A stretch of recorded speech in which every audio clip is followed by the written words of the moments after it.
Hey guys, and welcome to the Geeks and Greeks podcast. The podcast focuses mostly on the NFL, but we also do talk about other sports such as the NBA and MLB, as well as video games and what else is going on in our lives. Step into the conversation of three friends who love sports and who love doing this. You can find us on YouTube, as well as Spotify, Amazon, and Apple podcast platforms, and we're also on Facebook, all with the same moniker, Geeks and Greeks. Thanks for stopping by. We hope you guys enjoy the show.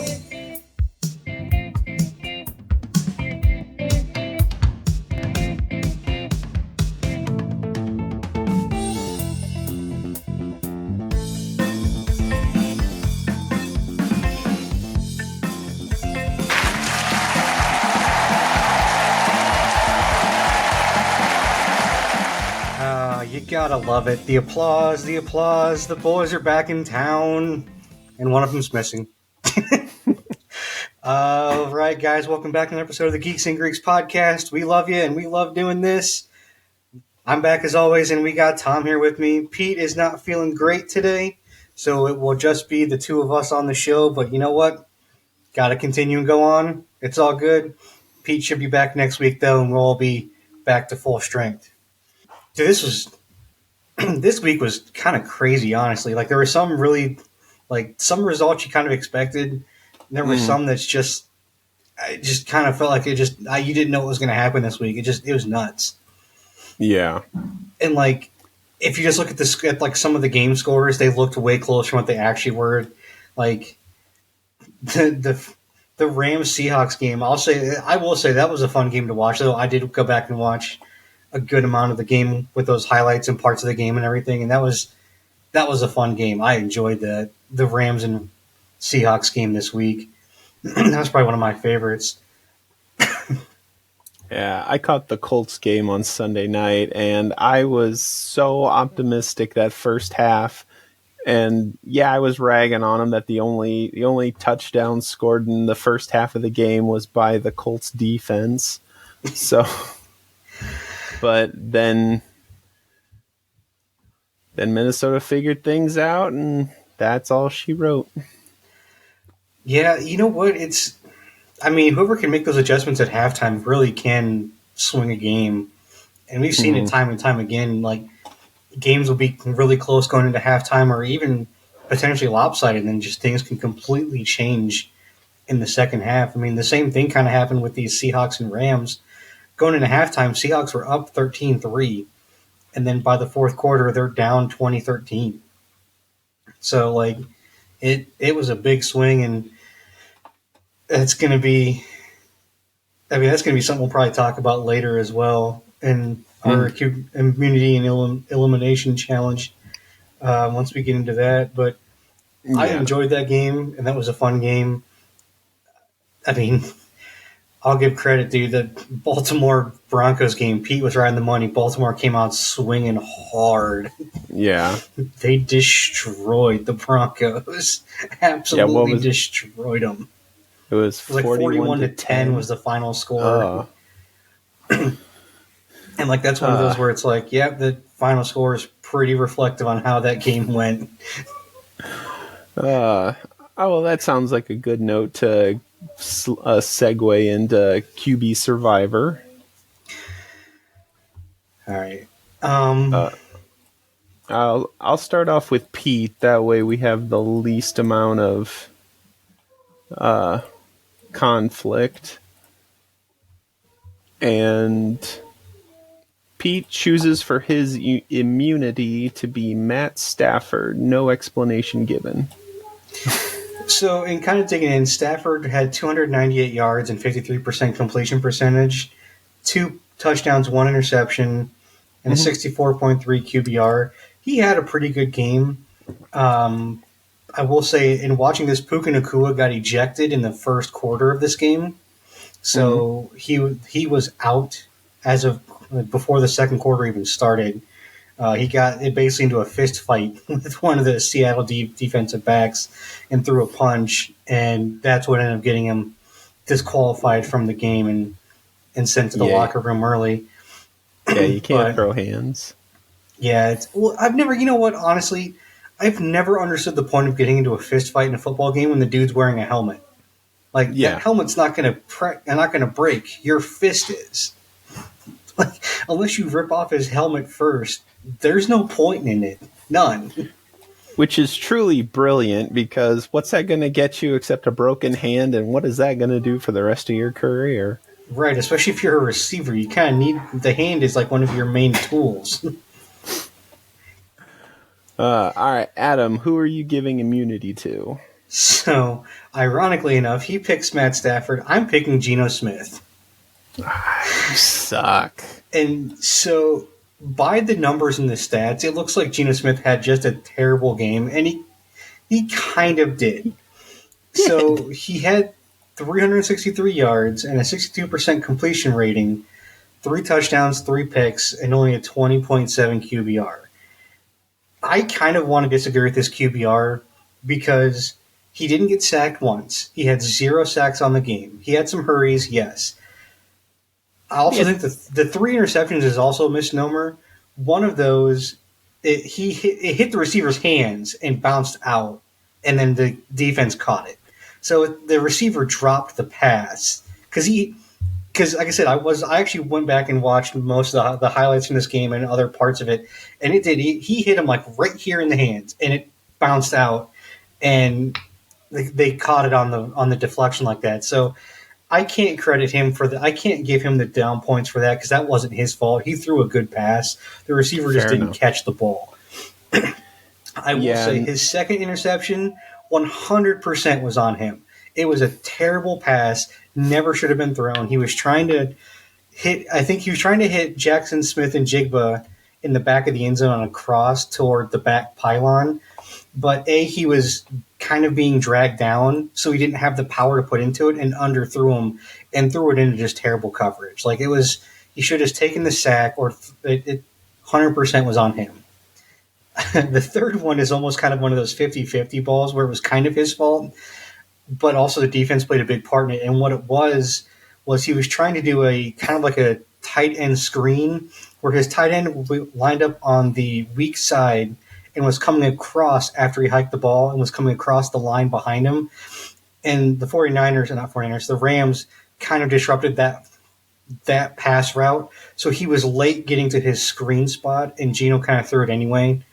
So it's kind of on Geno where he was getting pressured, and he just should have found a different way to get rid. He either should have scrambled out of it or tried to find somewhere else to go with it. But at the same time, the defense disrupted the route, and that's what caused the interception. So yeah, I will give you that. Yeah, so it's one of those where I don't think the 20.7 is quite accurate, and he did also have an amazing touchdown pass that put him into overtime.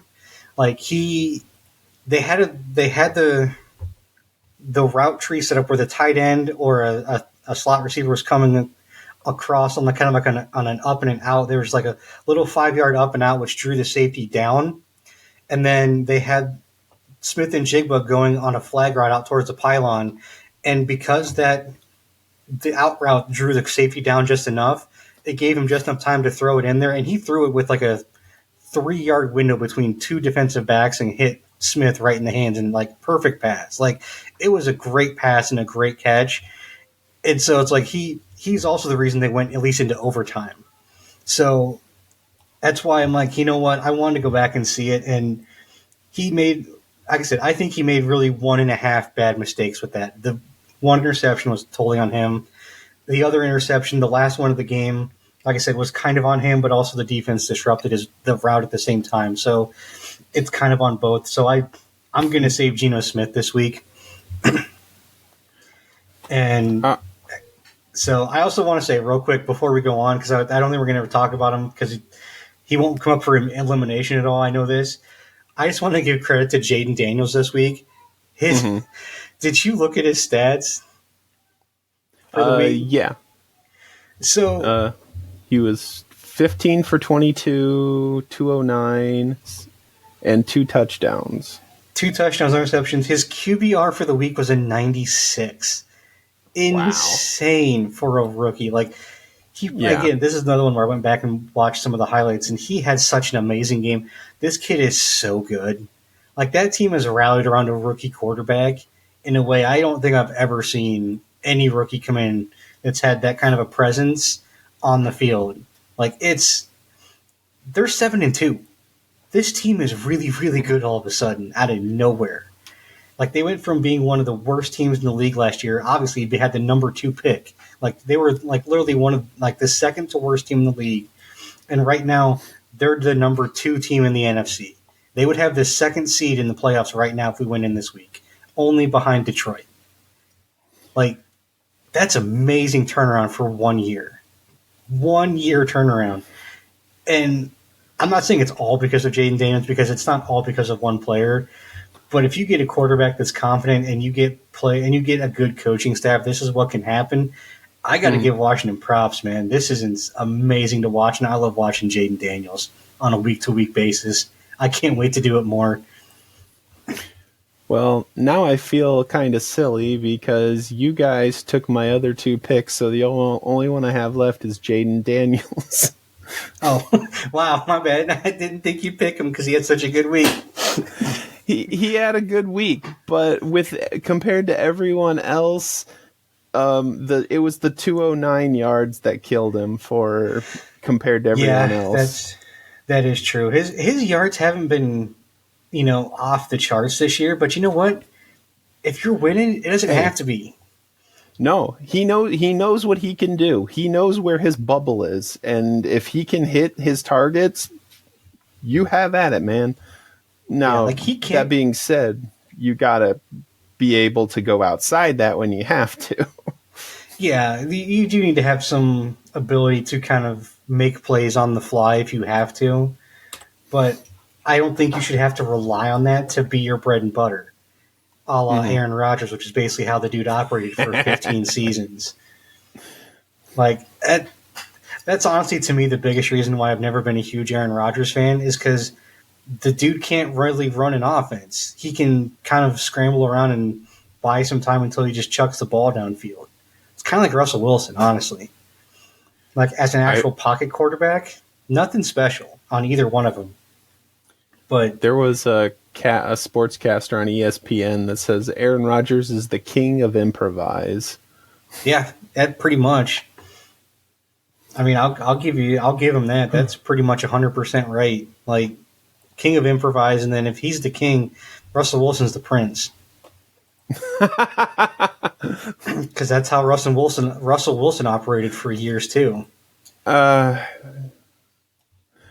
right, so, moving on to the chopping block. We'll start with Pete's pick.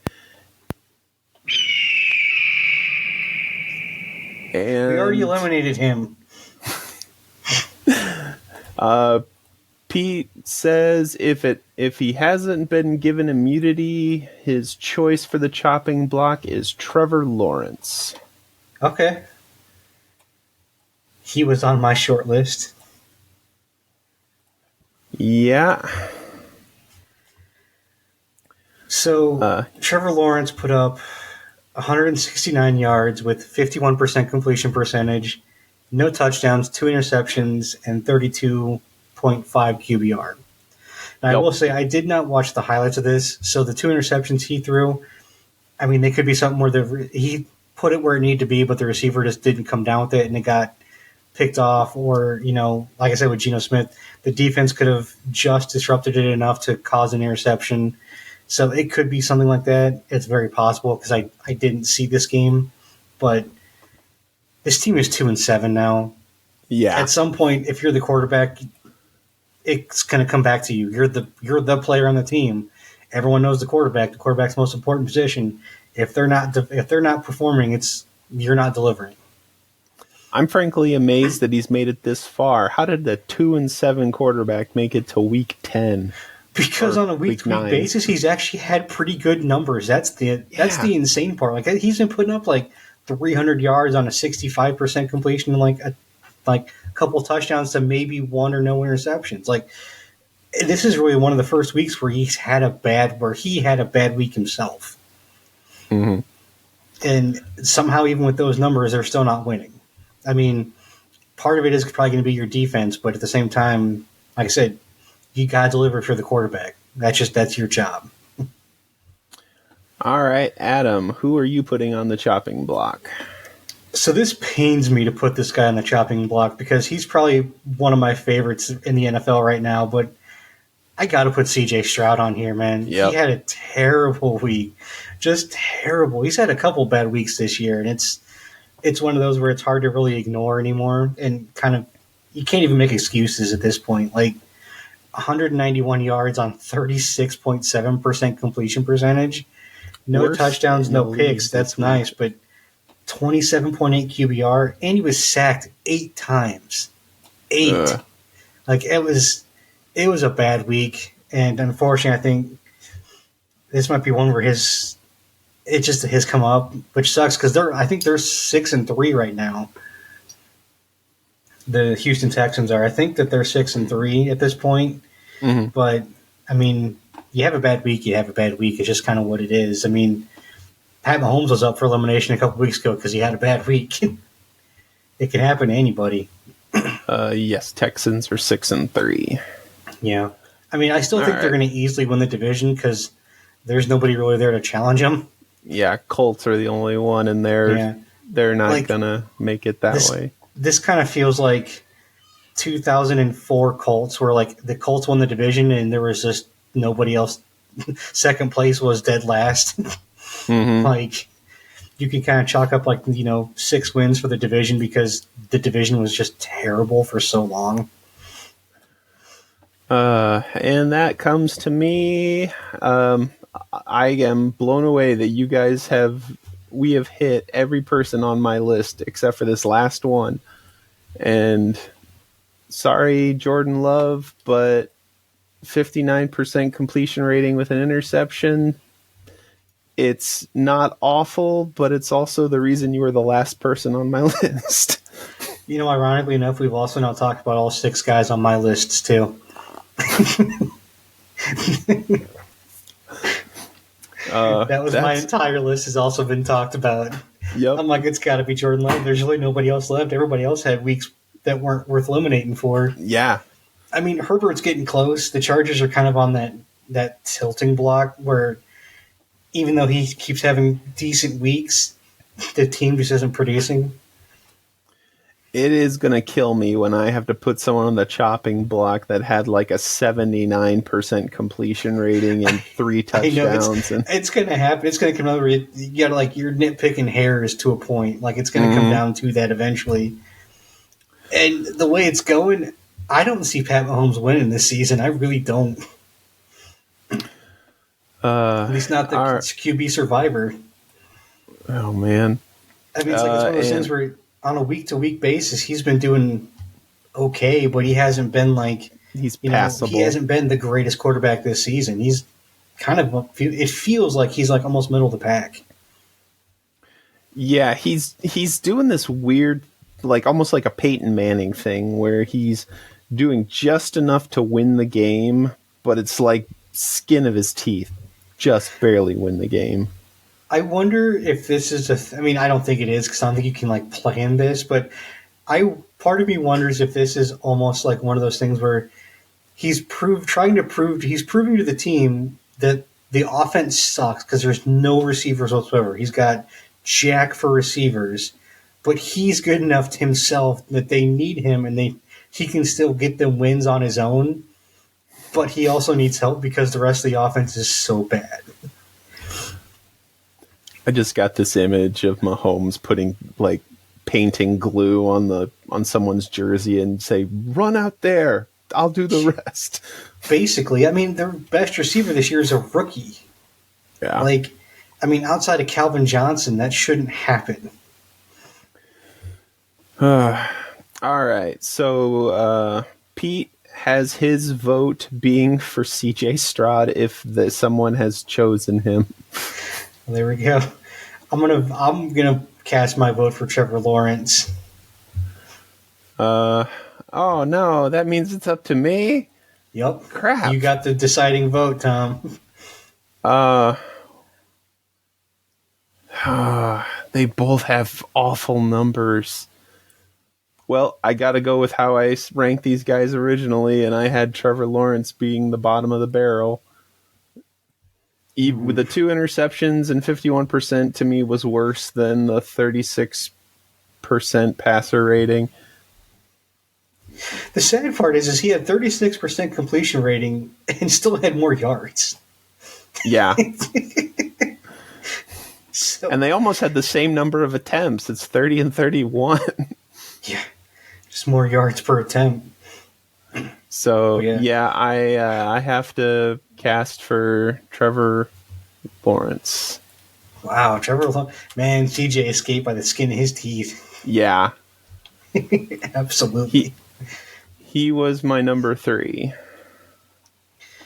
Yeah, Lawrence was my first, my number 1 elimination pick. CJ actually was my second. Jordan Love was my third one. And part of it was because, like I said, I feel like he had an okay game, but he also got hurt at the same time.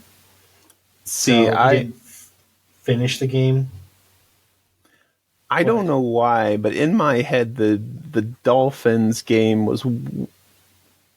I don't know why I said Dolphins, I'm sorry.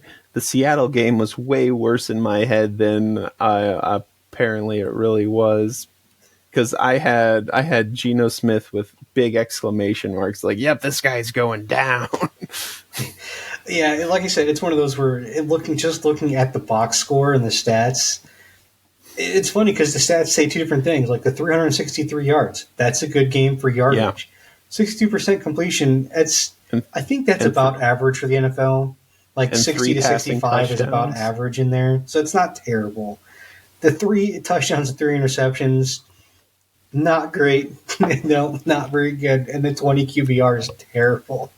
But like I said, when you watch the interceptions, like I said, that's something that I've been trying to go back and do is when guys do throw picks to watch the situation of what happened with the interception. Like I said, I don't think it should be Geno Smith's fault if he threw it in the spot and the receiver just couldn't catch the ball. Like that's not his fault. He did his job. He put it right where it needed to be. Like it wasn't even like he had to go up super high to get it. It wasn't like he had his feet and he kicked it up. Like it was chest or helmet level. Like it was right there. And it bounced off his hands and got picked off. So it's like, it's not his fault. That shouldn't be on him. Yeah, I'll give you that one. The one that stuck out in my head was the one where he had no business throwing to that guy. That was a bad one, and that was in the red zone too. Like he was crossing, he was doing an in route on the back end half of the end zone back towards the back pylon. So yeah, that was a really, really bad pass from him. That's 100% on him. And I know it's not fair, and I got to get out of this habit, but that's the one that stuck in my brain, and that's the one that I was thinking of when I was hitting the exclamation marks. Yeah. I went back.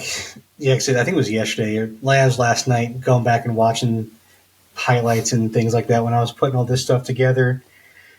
So, all right, that brings us to winners and losers. For the Week 9 recap, we had Adam chose Cincinnati to win over Las Vegas. Yes, they did, 41-24. Joe Burrow had 5 touchdown passes. 5! And then Pete chose Baltimore to win over Denver, which I have to admit, I have to apologize. I thought Pete was crazy for this pick, 5-3 against 5-3, but dang if Baltimore didn't just blow him out of the water. Yeah. But 41-10. And then my boring safety pick, Buffalo against Miami, given 30-27, which I didn't anticipate. I thought it was going to be more of a blowout than that. Josh Allen just likes to make things interesting. That's all that is. And then for the loser side of the fence, Adam chose Miami to lose to Buffalo. Same as me. Same thing. I was expecting a bigger blowout. Pete's choice for losers, Jacksonville to lose to Philly. Now, I was really hoping Pete would be here for his shining moment to talk about certain Eagles player who just destroyed reality with his amazing hurdle over the competition. So Saquon Barkley rolls off defender 1, then defender 2, and when defender 3 is about to get him, he leapfrogs backwards over the third defender. Unfortunately, when he landed, defender 4, 5, and 6 were there to greet him. Yeah, but you know, it's one of those things though where it's like no one's seen that before. I don't think I've ever seen anyone do that, and like the entire Eagles sideline just like all erupted and just had that look of, oh my god, that was so nasty what he just did to that poor man. I have to give props to I forget what channel I was listening to, but one of the sports radio when I was going into work, they called it the Saquantum leap. Nice. Like I was like, okay, I'm a big of a nerd that I can appreciate that. That's awesome. Right. It kind of makes me sick to see good players like this go to Philadelphia. Like, why can't we have nice things in Dallas, man? He was a free agent. We could have signed him. We could have signed Derrick Henry. We could have gotten some real free agents and built an offense, but no, that's not what we did. Now, we were cool with mediocrity going to bad. Fuck you, Jerry Jones. So tired of watching this team lose to teams they have no business losing to. And then finally, my choice for the loser was Tampa Bay to lose to the Kansas City Chiefs. Of course, Kansas City prevails and continues to be undefeated. Barely. They still went to overtime. Yeah, I don't want to talk about that. Like, hey, you know what? Baker Mayfield would have survived if he was still in the quarterback survivor. Absolutely would have. Like, this was another one of those good games, and it kind of comes to a point where like Patrick Mahomes it's like he's conserving his energy for the playoffs. Like he's doing just enough in the regular season to win a game, but he's not going over the top to just like destroy everybody. Yeah, every time I see Baker Mayfield have a good game, it's like, dang, maybe we shouldn't have cut him out in the preseason. No, that's you and Pete. That's not a we. I fought for him for a good 10 minutes, fighting for him to stay in the quarterback survivor. But now I got overruled. Yeah, you did. I will grant you that you fought for him tooth and nail, but we wanted to throw a couple of rookies in his place. I mean, you know what? I'll say this though, because if Baker hadn't been taken out, we never would have had Jaden Daniels in there. And that kind of would have been a crime in this season. So it's one of those things where I fought for Baker, but at the same time I got Jaden Daniels in, so I'm also kind of happy about it. Once again, we go 6 for 6. All of our guesses were right. After week 9, this puts Adam at 11, I'm at 10, and Pete at 9. It's still close too. Like at any point, anybody can win this. So yeah, I'll need is Pete to have a good week, and you and I'd have a bad week, and he's in the lead. Right? Very true. And you know, this may be one of those. Like, I think I have one that I'm pretty confident in, but there's one where I decided to take a chance because I felt like mixing up a little bit. Mm-hmm. So I'll go ahead and start with my easy one, what I think is going to be an easy one, and that's going to be my losing team. Oh, okay. I'm picking the Broncos to lose to Kansas City. Oh, yeah. And they're in Kansas City. So I'm fairly confident that Kansas City is going to win this. Like I said, Denver has played some good games, though, so it's possible they can win, but I think this is my safer one. Now, my risky one, this was interesting, and I just kind of wanted to have some fun with it. So the team I'm picking to win is actually a team that has a losing record. I'm picking the Patriots to beat the Bears this week. No way. Yeah. I think the Patriots put up a good showing last week. I think Drake May is playing really well. I think it's possible. I think the Bears. I think we're starting to see the Bears fall apart.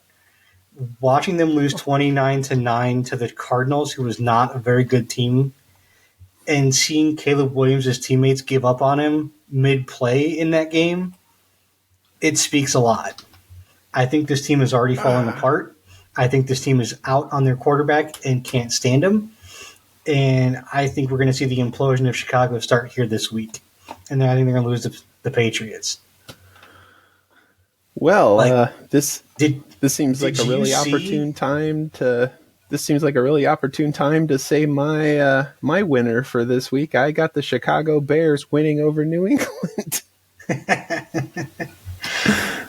again, it's possible. I just, after watching the Cardinals game and watched DJ Moore walk off the field while the play was still going, I think that speaks volume of how much he has no faith in Caleb Williams at all. The guy misses read after read after read, tries to scramble his way out of danger, and then makes bad throws. This isn't college. That doesn't work like that anymore. Like, he's had DJ Moore open so many times that he's missed the read, and I don't think that he's that good of a quarterback. I think the Bears wasted the number 1 pick. I said this from the start. Well, he had a couple weeks where he played fairly well, but now we're seeing teams figure him out already. I mean, there's got to be something drastically changed the way he plays for this team to win. And that's not going to happen because he's too egocentric to do that. It's not his fault. What is it? Okay, so they won on weeks 1, 4, 5, and 6. And that gives them the 4-4 record. Okay, they are in a bit of a losing streak. But because you saw in the London game, you saw DJ Moore give up on a play because Caleb Williams busted it by not making his reads. And like that, the play against Arizona. I mean, I could even, because like I said, I went back and watched it a couple of different times. It was a simple comeback route, comeback or a curl, one of the two. And he had DJ Moore open past the first down marker and missed the throw, and didn't either miss the read or just didn't throw it to him for some reason because he was open. He had two. Granted, he had 2 defenders behind him, but they were a yard or 2 away. And in the NFL, that's all you get is a yard or 2 usually. Like, you don't have these wide open windows like you do in college. And I don't know if he's just scared to throw it or if he just didn't see him because he was looking at something else when he had a wide open Jordan Love, a wide open DJ Moore for a first down. Now you got just me completely really missed it and then tries to scramble pick. out and runs all the way back across to the other side of the field and then throws an off-target pass that his receiver can't catch. And it's 4th down now and they punt it. Like, it's just bad. It's really bad. I will give you that they are in a bad place. But also, New England is 2-7. They haven't had their bye week yet. I think they'll be able to hobble through this. But it's possible. Like I said, I kind of wanted to just kind of go off the beaten path for this one because I've been kind of taking some easier picks. So I kind of wanted to go out on a limb and take a riskier one and see what happened. The thing that's killing me is you got me seriously nervous about my 4-4 against a 2-7 team. I was so confident in this, and now It's like, dang! I hope I didn't blow this up. Also, too, if you remember what we were talking about last week, a lot of these teams, they haven't even started their divisional play yet. So I mean, they've had kind of a weird schedule. So I mean, 4-4 may not tell the whole story of what a team actually is at this point. Yeah, because they've had so many different, obviously you have a different opponent every week, but teams are just getting people back. Teams are still figuring things out. I'm feeling more and more like, honestly, we don't really feel what a team is in the NFL anymore till at least week 7 to 9, at least anymore at this point. Like, there's no more like by week 4 you kind of figure out who's who and what's what. I don't think we really have that. I mean, some teams we do, But like, there's other teams where I'm like, I don't know what we got with the Bears. I never trusted the Bears winning record that they had. I thought they were fluke wins over bad teams. Like, I mean, and like you said, they were very if you early look in at the like their season. schedule, they haven't had a hard schedule at all yet. I mean, so far their wins came over the Titans, trash team, the Rams, who at the time were not good because they were missing both Cooper Kupp and Puka Nacua, and I think their running back was also might have been hurt as well at that point. The Panthers, who were the worst team in the league, and the Jaguars, who are also one of the worst teams in the league. Yeah. So they lost to the Texans again, one of the better teams in the league. They lost to the Colts, which that's probably a bad loss for them. Like, it's one of those where, I mean, you got a middle of the road team and a middle of the road team. I wouldn't say it's a bad loss, but it's like they didn't lose to like a good team like the Texans or the Commanders. Yeah, you're not going to get like a definitive message out of that kind of game. And they only lost by 5, so it was okay. But then, like, they lost the Commanders on a Hail Mary throw because the defensive back was jawing with the fans. I mean, I forgot about that. And then you have them. They got blown out by the Cardinals. So again, not a great team. The Cardinals are 5-4 now. Like, it's not like the Cardinals are this amazing team that everyone should be scared of. The Cardinals are just meh. So, I mean, they've beaten nothing but bad teams, which is what you should do, honestly. Even if you're a middle of the road, more of a 500 level team, you should beat the bad teams. And they've lost to either bad teams, and then they've lost they've lost to other 500 teams or a good team. So again, they're a middle of the road. They're a middle of the road team who I think is going to get worse because after this week with the Patriots, they have the Packers, the Vikings, and the Lions in 3 weeks in a row.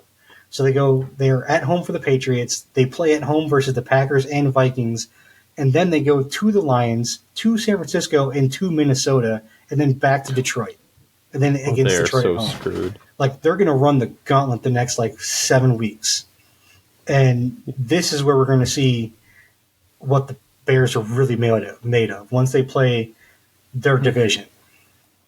Jeez. So it'll be an interesting game. Yeah. Pete has for his winner Buffalo to win against Indianapolis. It's hurtful and wrong, but he's right. Are they playing in Indy or in Buffalo?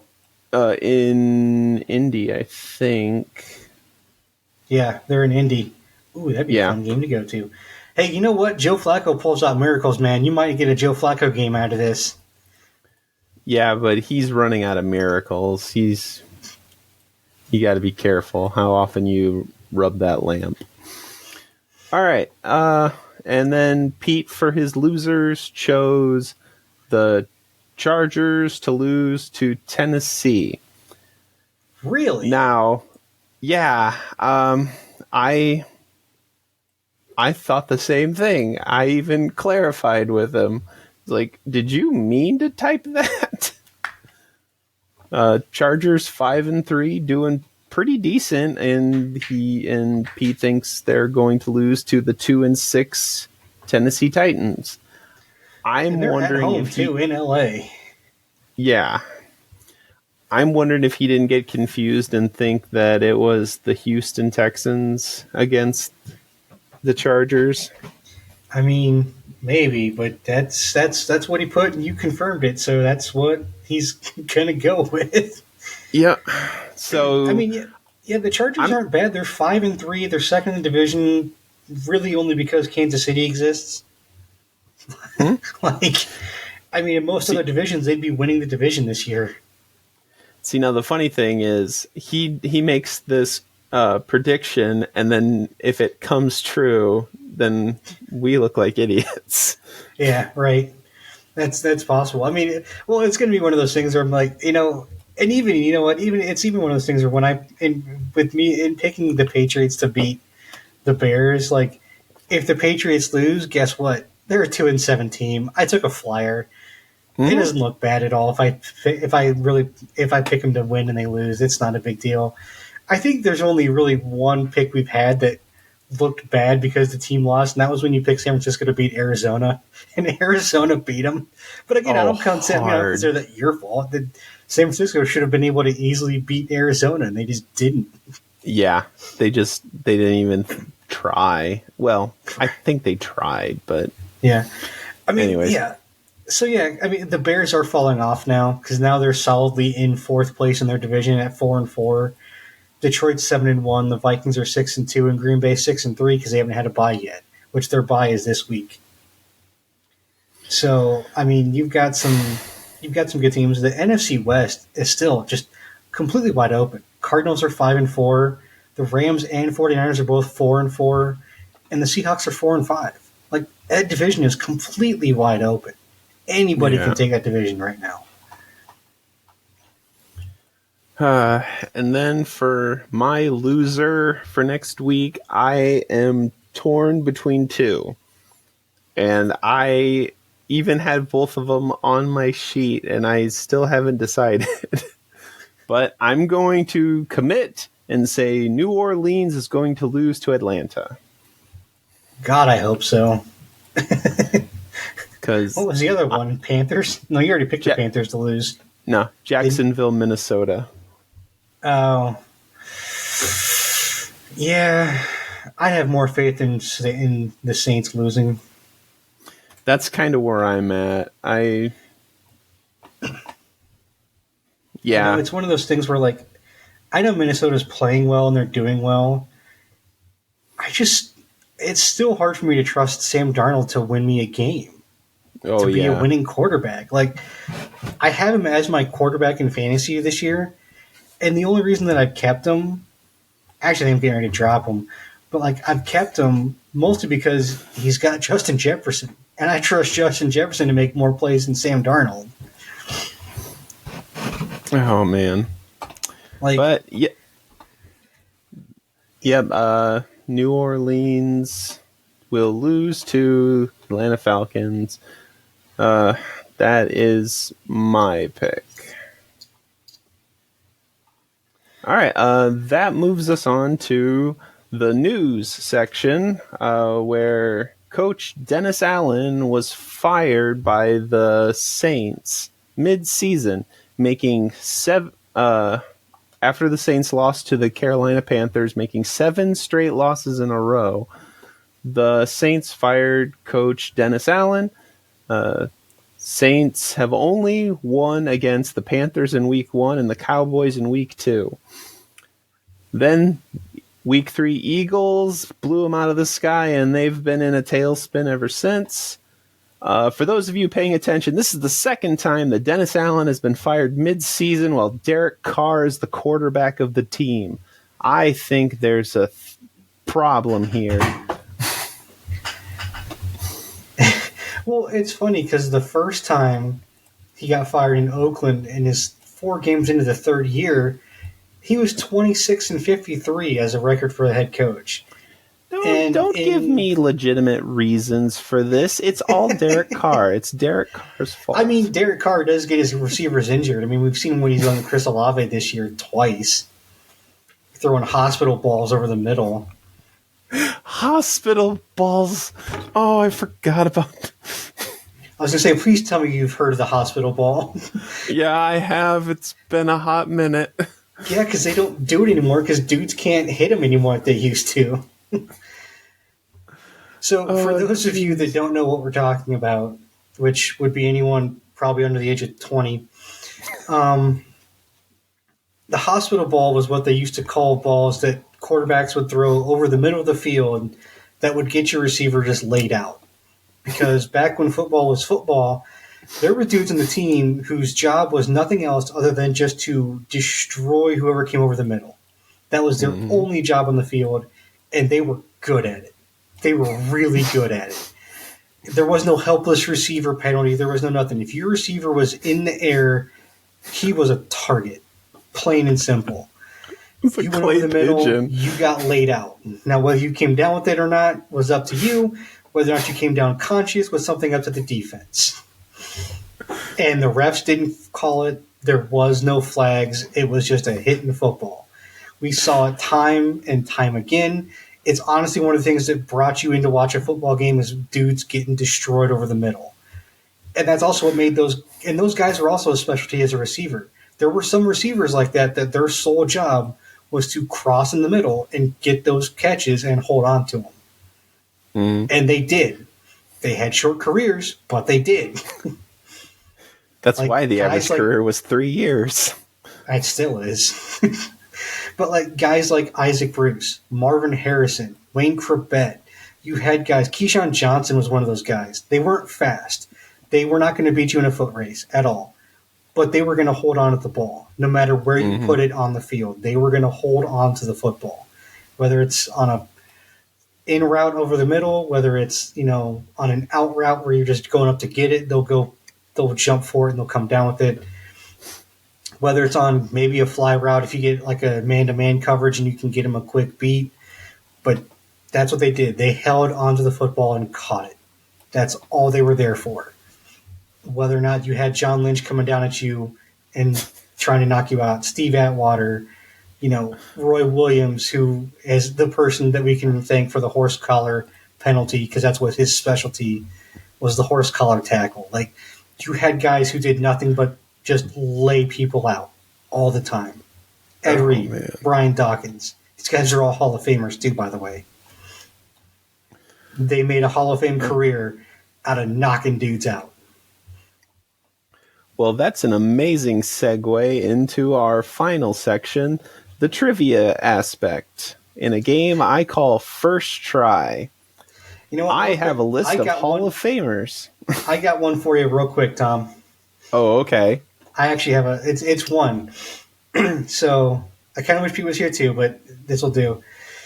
There has been only one quarterback in the history of the NFL to lose to 31 different teams. Who is that quarterback? Active quarterback or ever? Active quarterback, yep. Patrick Mahomes.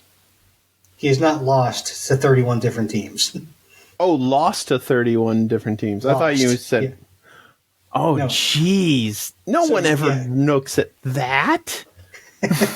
So, yeah, one quarterback has lost to 31 different NFL teams.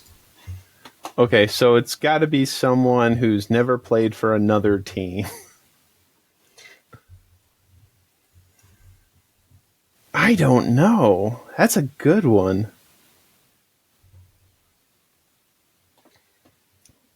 So I'll say this. It's not. He actually is on his second team right now, but he's been around for a while.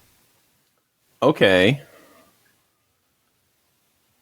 Is it Sam Darnold? No. Oh. He's been around longer than Sam Darnold. Longer than Sam Darnold? Wait. It's not Flacco, is it? You're gonna it's not Flacco. He's been on more than two teams. This guy has only played for two teams. I see. I can only think of the two. Gosh. He's in the NFC now. He's in the NFC now.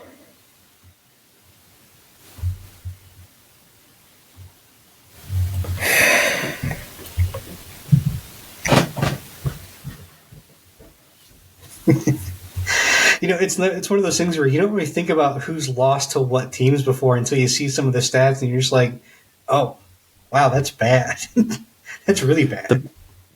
The thing that's killing me is I'm trying to remember what teams are in the NFC.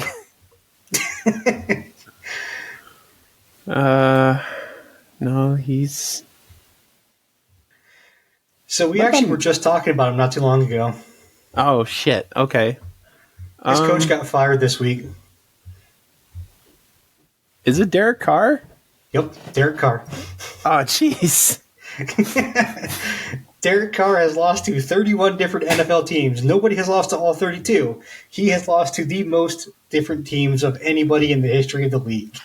What's the only team he hasn't lost to? I think it's the Raiders, because he played for the Raiders for most of his season, for the most of his career. So because the article didn't say what team it was, I would guess it's probably the Raiders. That would make sense, because I don't think the Saints have played the Raiders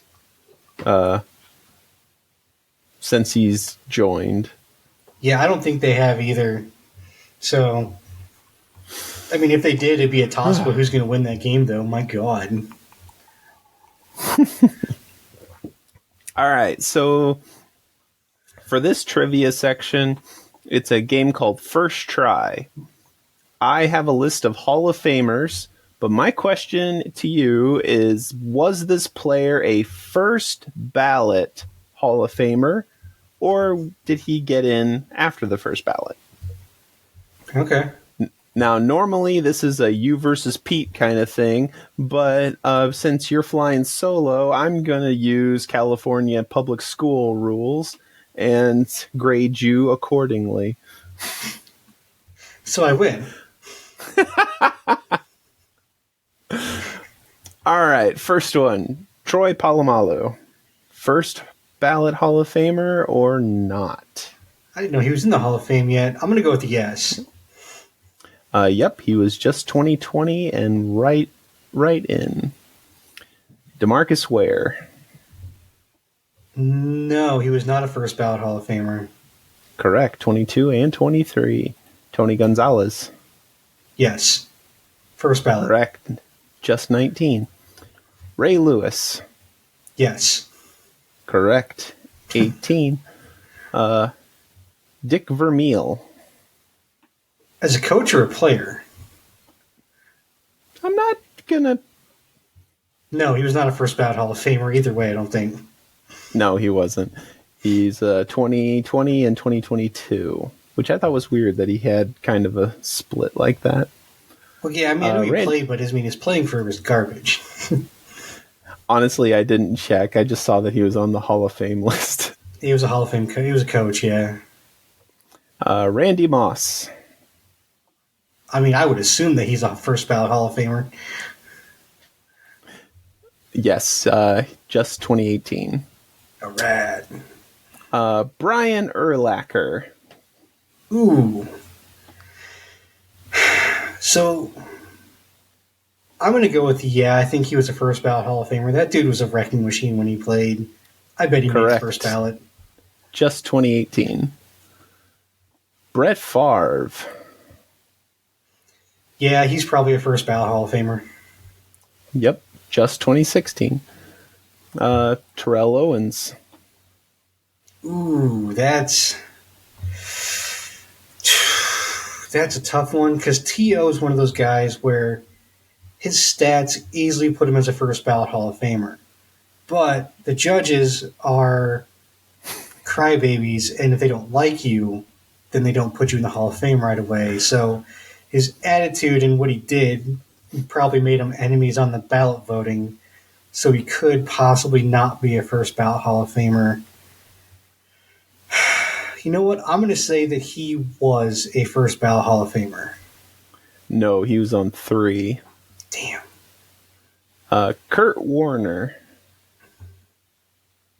I don't think Kurt was a first ballot Hall of Famer, no. Correct, he was also 3. Marvin Harrison. Ooh. I'm going to say that he was a first ballot Hall of Famer because people like Marvin Harrison.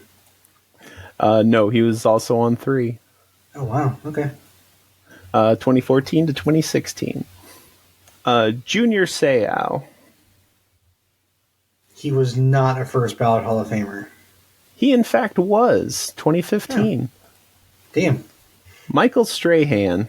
I can't do the lisp. I don't think that he was a first ballot Hall of Famer. Correct. 2013, then 2014. Deion Sanders. First ballot Hall of Famer. You sound so confident. Absolutely, he was a first ballot Hall of Famer.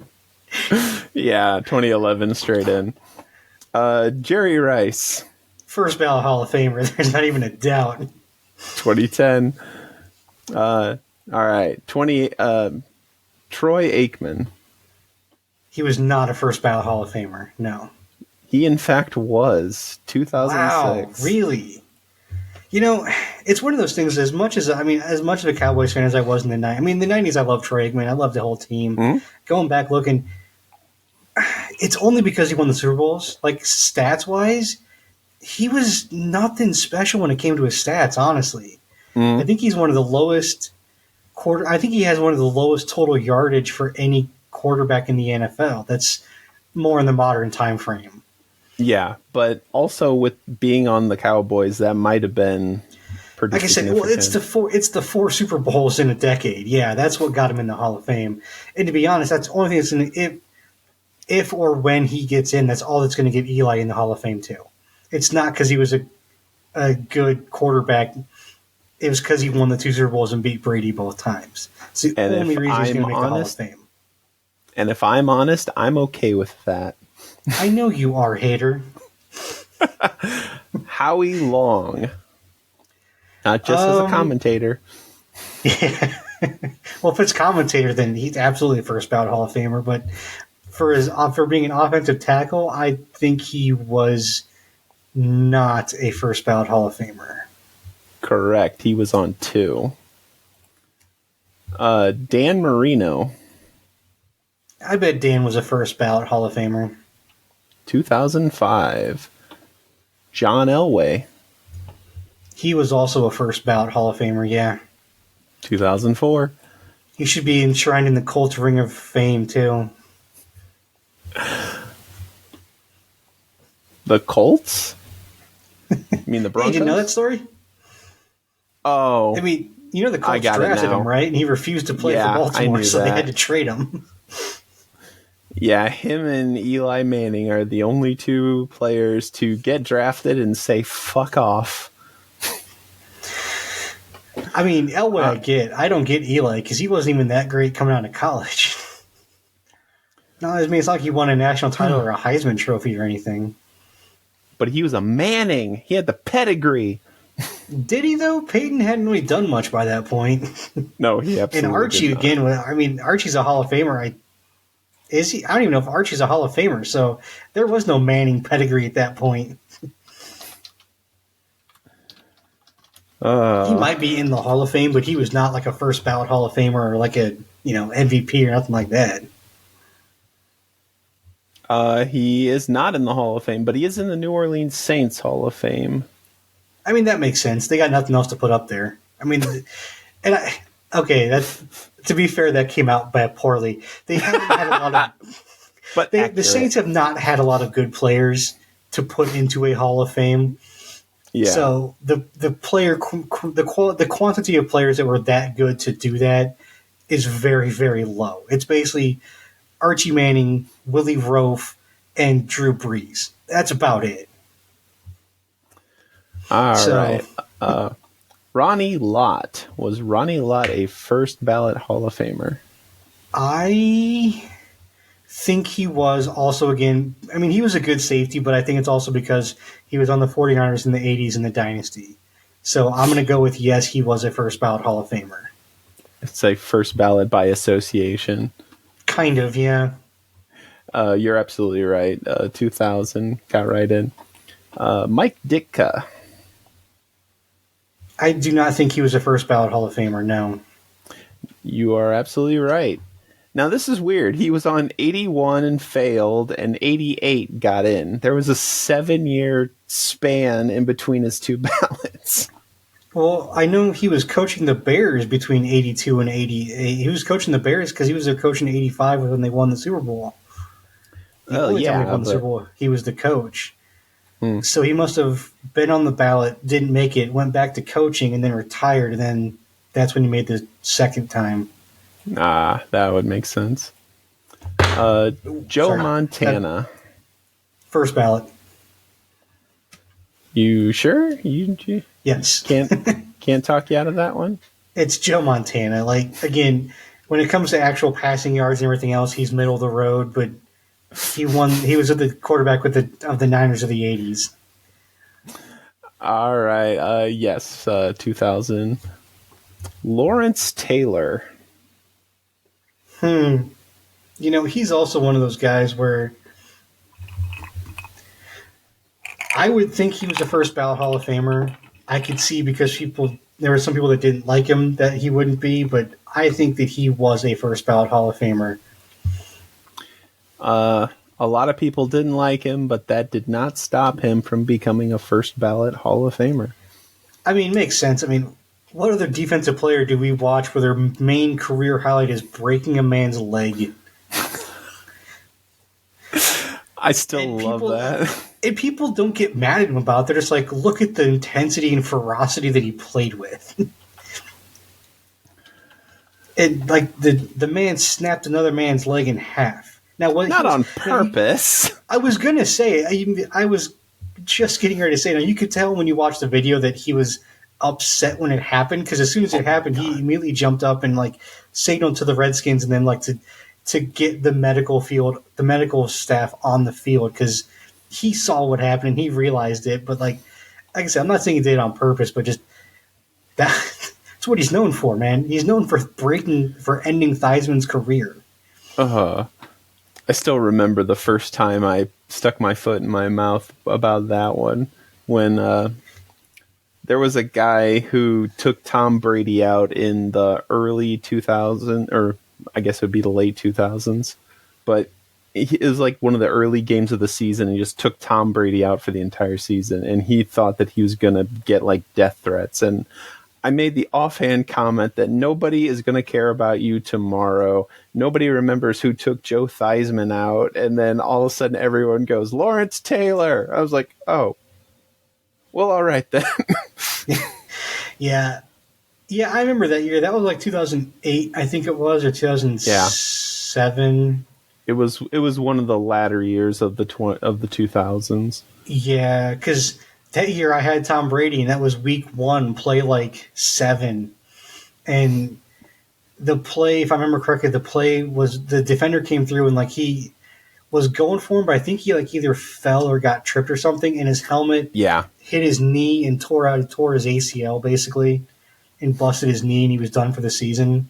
Yeah, it was absolutely nothing he did intentionally. It was just a series of unfortunate events. That was the year that Matt Castle came in and started, and that's the year that Matt Castle got paid by the Chiefs to come in to be their starting quarterback, and then they had to swallow that money a year or two later because he wasn't very good. And the final name on the list, John Madden.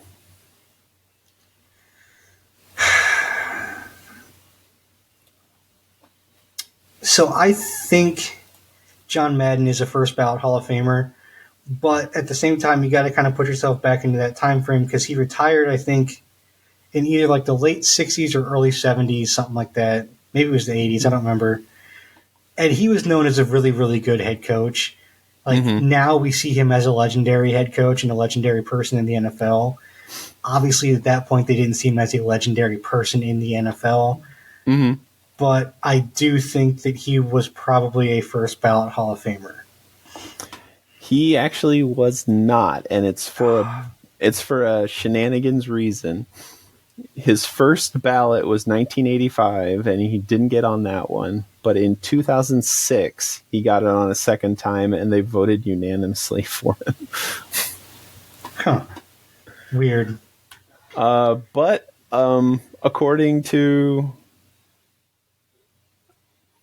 California public school rules, you have achieved an 83%, which is a B, and that is passing. Hey, you know what? I think even without California public school rules, I think I still passed this one. I got a lot more right than I got wrong. You got 4 out of 24 wrong, or 20 out of 24 right, so... Yeah, I win. Well... It's California public school, so I got to say, you got 4 wrong. What's wrong with you? You know what? I'll take 4 wrong out of 24. That's still a win. Better than anyone else's completion percentage for this season, for this year. This week, I should say. 20 out of 24. 83%? Yeah. Better than Trevor Lawrence. Ooh, too soon. Yeah, I think that's about it. Baseball's over at this point, and I think that's about time for us as well. So That'll be it for this episode. We hope you guys enjoyed it. Thank you for joining us. Don't forget to check out our YouTube page at Geeks and Greeks. Also check out Amazon and Spotify and Apple Podcast platforms on the same name. We are there for all three. We thank you guys for watching. We appreciate you. We love you. See you later, guys. Peace.